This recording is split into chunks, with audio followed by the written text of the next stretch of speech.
अस्सलाम वालेकुम व्यूअर, बात करूंगा डिक्टारिन ओरल जेल के बारे में। अगर मुंह के अंदर अल्सर हो तो ऐसी कंडीशन में डिक्टारिन ओरल जेल का इस्तेमाल किया जाता है। बच्चों और बड़ों के मुंह के चालों का मुकम्मल इलाज है। आज हम इस वीडियो में डिस्कस करेंगे कि डिक्टारिन ओरल जेल हम कौन सी बीमारी में इस्तेमाल कर सकते हैं और इसका तरीका इस्तेमाल क्या हो सकता है और वो कौन सी हालत है जिसमें डिक्टारिन ओरल जेल का इस्तेमाल नहीं कर सकते।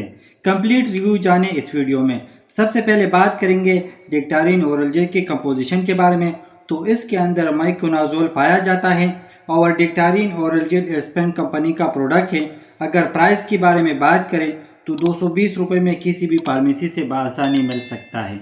बात करेंगे कि किन कंडीशन में डिक्टारिन ओरल जेल का इस्तेमाल किया जाता है।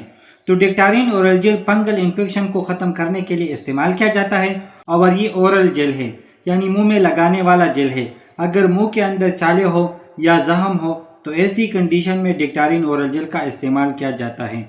और इसके अलावा मुंह के अंदर अल्सर हो और ये मैदे की वजह से भी हो सकता है या कोई और वजह से भी हो सकता है, तो ऐसी कंडीशन में डिक्टारिन ओरल जेल का इस्तेमाल किया जाता है।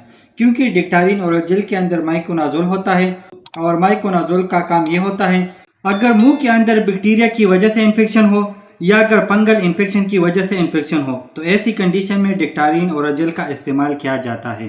अब बात करते हैं तरीका इस्तेमाल के बारे में। तो सबसे पहले हाथों को अच्छी तरीके से साबुन से धो लें और बेहतर ये होगा कि हाथों पर प्लास्टिक ग्लव्स लगाने के बाद मुंह के अंदर डिक्टारिन ओरल जेल इस्तेमाल करें। और डिक्टारिन ओरल जेल दिन में 2 से 3 मरतबा इस्तेमाल कर सकते हैं। और एक चीज़ याद रखो कि जब भी डिक्टारिन ओरल जेल इस्तेमाल करते हो तो इस्तेमाल करने के बाद 30 मिनट तक पानी या चाय वगैरह का इस्तेमाल ना करें, क्योंकि अगर चाय या पानी का इस्तेमाल करेंगे तो डिक्टारिन ओरल जेल का कोई फ़ायदा नहीं होगा।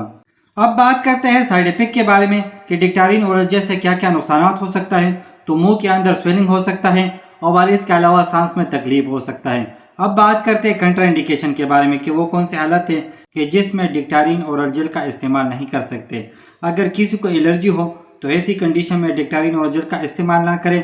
और इसके अलावा 4 माह से कम बच्चों को डिक्टारिन ओरल जेल का इस्तेमाल ना करें।